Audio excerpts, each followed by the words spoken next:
Everyone आज आम non real story पढ़ा द विलेज जज विषय पढ़ा तो विलेज जज हूँ गाँव विचारपति विषय पढ़ा लीडिंग पढ़ा फाइट तो आम जानते आम घर तो भाई भौणी भितर गंडगोल होता आम गंडगोल प्राय कर सेटल किए करे आम बापा माँ करती सेमती विलेज पंच तो पंचायत गंडगोल हेले किए सेटल करती चलो गोटे एमती गोटे गंडगोल विषय आज आम पढ़ा जोड़ा हूँ विलेज जज तो नंबर वन देखा आम जुम्मन शेख जी करीमन ता जुम्मन शेख ता स्त्री हूँ करीमन आके दुई जन थे भितर परिवार गंडगोल कौन हो आंटी जड़े थी आंटी पाखे किसी प्रॉपर्टी थिला तेणु आंटी ठारू प्रॉपर्टी गुड़ निज आयत्त करने जुम्मन शेख आ करीमन तांको प्रति ट्रीट काइंडनेस दयालु भाव व्यवहार करते जितेबाला संपत्ति गुड़िक ट्रांसफर हो गला से कौन है आंटी की बहुत आंखे दुख निर्यातना देले तो सबुदिन कली कजिया होता कौन आंटी को खाया देवाई घरे गंडगोल होता तो बर्तमान है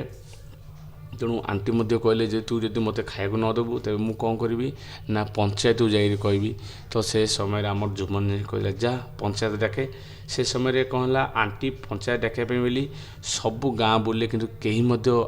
वयस्क लोक बुढ़र कथा शुणुते परिशेष अलगू चौधरी पाखु जाइए एवं मन रखिया अलगू चौधरी आउ जुम्मन शेख आके दुई जन घनिष्ठ बंधु तो अलगू चौधरी पाखु जाइए से समय कहते पुओ एमती मत जुम्मन खाया दूनी तू जा पंचायत मो लड़ू से अलगू कहते ना मु तो जीवी कि मु पार्टी खोलबिनी से आंटी कहते बाप तू ताने सत कहवाई तू कौन निजक हेजिटेट करचु कि तो सत कौन कि नुह कि तू से सत बोली तू निजक एत डरुचु गंडगोल हम बोलिकी तो यही कथा आमर आसिकी अलगू चौधरी हृदय बारंबार लगातार कथा बाजी जे ना कौन ना आंटी जो जोड़ा कही से ही कथाटा आई तो कहला टिके साउंडटा टिके कमाऊँ टिके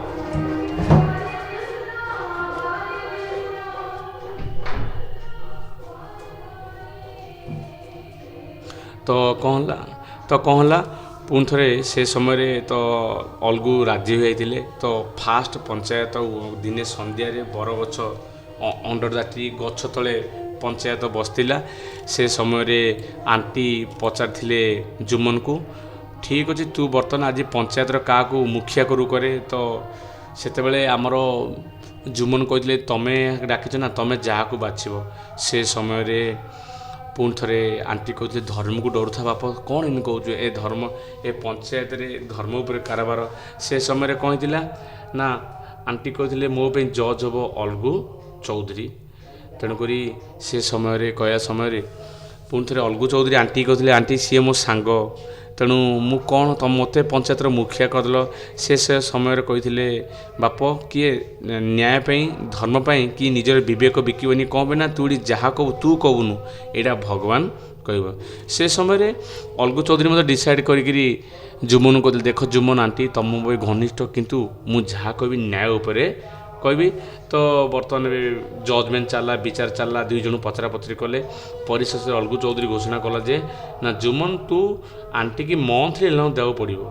ताने मासिक भत्ता देव पड़ो तार खर्च बोली जदि न देबू तेबे ता संपत्ति आंटी को रिटर्न करा जीवो एटा कहवा द्वारा पूरा प्रथमे आमर जुम्मन शेख भाई मो सांग ठियाई एपटे मो पट हम तेणु सी सब कथा खोलिकी कहीदे जहाँद्वारा सी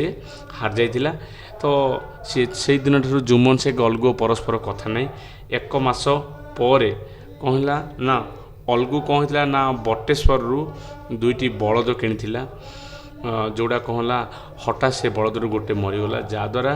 सबुआड़े जुम्मन शेख कहला देख न्याय अच्छी ना मो प्रति अलगू अन्याय करा जो तार गोटे बलद मरीगला से समय से गाँव जन थे समझो साहू जी कि इक्का अर्थ हूँ आमर बलद गाड़ी नहीं कौन कहते जी टाउन को नौले कौन कहते ना जी कि घी चीनी नहीं सहर में बिकुले सहर कौन धरी आउले लुण आउ ऑयल रिटर्न आनुले तेणु सी आसला आसिक अलगू चौधरी की 150 कही कहला तो दीटा बलद गोटे बलद मरीगला ना मत गोटे बलद बिकदे कही 150 टकर किन से समय कहला किनला दिन को 3-4 ट्रिप कला पथ नेबा आनिबा 3-4 थर कला नौला घी सुगर नौला आनुला लुण ऑयल এইଭଳି ଡେଲି କାରବାର କରିବାରେ ଲାଗିଲା। ତ ଏମିତି କରି କରି କ'ଣ ହେଲା, ଫାଇନାଲି ଏଇ ବଳଦଟା ଶେଷରେ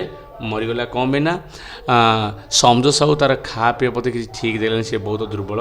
ହେଇଗଲା। ତେଣୁ ଅଲଗୁ ଗଲା, ସେ ଯେହେତୁ କହିଥିଲା 1.5 1 ମାସ ପରେ ଦେଇଦେବି, ଅଲଗୁ ଯାଇ ମାଗିଲା। ସିଏ କହିଲା କ'ଣ ତୋ ବଳଦ ମଲା ବଳଦ ଦେଇଛୁ, ତୋ ବଳଦ ମରିଗଲା, କି ଟଙ୍କା ନେବୁ? ସେ ସମୟରେ କିଛି ଗାଁର ଭଲ ଲୋକ କହିଲେ ଗୋଟେ କାମ କରେ, ତୁ ପଞ୍ଚାୟତ ଡାକେ। ତ ପୁଣି ଥରେ ଦ୍ୱିତୀୟ ପଞ୍ଚାୟତ ଡାକା ହେଲା। ଡାକିଲା ପରେ ସେ ବଳଦ ମରିବାର 3 ଦିନ ପରେ ପଞ୍ଚାୟତ ଡାକା ହେଲା। ସେ ସମୟରେ ବର୍ତ୍ତମାନ ଏବେ କ'ଣ ହେଇଛି ନା, ଅଲଗୁ କହିଲା ତମେ କାହାକୁ ପଞ୍ଚାୟତର ମୁଖ୍ୟଟା କରିବ। ସେ ସମୟରେ ସଞ୍ଜୁ ସାହୁ ଜାଣିଛି ଅଲଗୁ ଜୁମନ ଶେଖର କଥାବାର୍ତ୍ତା ନାହିଁ, ତେଣୁ ସଞ୍ଜୁ ସାହୁ କ'ଣ କଲା, ଜୁମନ ଶେଖକୁ ଜଜ୍ କରିଦେଲା। ଜୁମନ ଶେଖ ପୁରା ତାଟା ପଡ଼ିଗଲା, କହିଲା ଆରେ ମୋତେ ଜଜ୍ କରିଦେଲା। ତେଣୁ ଜୁମନ ଶେଖ ଗୋଟେ ଦୃଢ଼ କଲା, ଯାହା କହିବି ମୁଁ ସତ ହିଁ କହିବି। ତ ଜଜମେଣ୍ଟ ଆରମ୍ଭ ହେଲା, ବିଚାର ଆରମ୍ଭ ହେଲା। ବିଚାର ଆରମ୍ଭ ହେଲା ପରେ ଆମର ଜୁମନ ଶେଖ କହିଲା, କାହାକୁ କହିଲା, ସଞ୍ଜୁ ସାହୁ କହିଲା ତୁମେ ପୁରାପୁରି ଟଙ୍କା ତାକୁ ଦେବ। କ'ଣ ପାଇଁ ନା ସିଏ ମରିଛି ତୁମର ହାର୍ଡ଼ୱାର୍କ ଯୋଗୁଁ, ତାକୁ ତୁମେ କଠିନ ପରିଶ୍ରମ କରିଛ, ଖାଆ ପିଅ ଦେଇନ, ତେଣୁକରି ସିଏ ମରିଛି। ଏଇ କଥା ଶୁଣି ଆମର ଜୁମନ ଆଉ ଅଲଗୁର ଆଖିରେ ଯେଉଁ ଭୁଲ ଧାରଣା ଥିଲା, ଯେଉଁ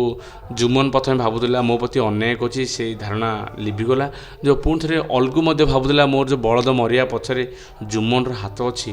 ସେଇ ଯେଉଁ ଆଖିରେ ତାଙ୍କର ଭୁଲର ବୁଝାମଣା